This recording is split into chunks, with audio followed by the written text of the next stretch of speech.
Guys, ang mulberry. Thank you sa bunga, Lord. Nagka na siya bunga. Nya malay manog harvest kay wala ing kuyog siliit. Oh, thank you so much. Daghan ni siya kaig mga benefits nga makuhaan ning pagkaon sa mulberry fruit. Hasta ihang dahon daghan to ni siya benefits. Daghan mi siya bunga god.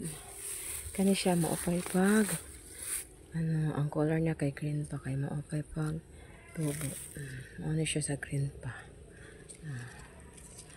Pag mahinog na siya, ano na siya.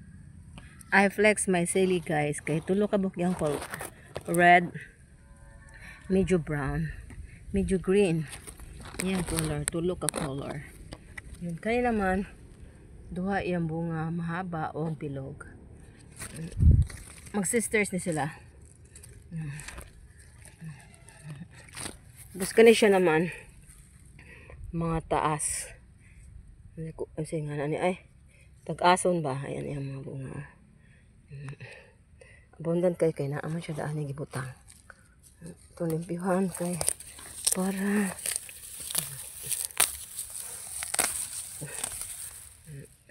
yung bunga. Kaya naman basil ni siya guys. Sangig ni siya sa Bisaya. Ako po ni siyang gimisitira o butang. Yan po siya pahaba. Yan po din siya guys. Ayan po ang bunga niya. Ayan. Thank you sa bunga Lord. She is blooming guys. Nag-fruiting na po siya kay may flower na siya. Ayan. Yung bulag sa kamalunggay guys. Oh, ang bulag niya. Dagan po ni siya benefits. Oh. She is flowering. Namulak na po siya guys. Iyang bunga. Iyang bulaklak. Ang bunga sa dragon fruit. Mabit na siya mahinog.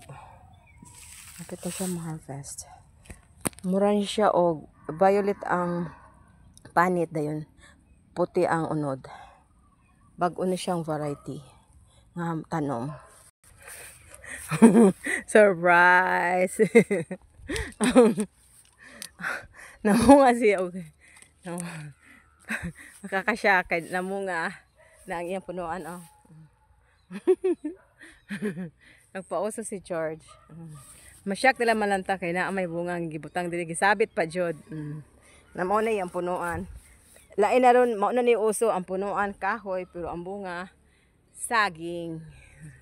Tangtangon ta ni siya kay magkus ni siya og dry kung di nato siya tangon.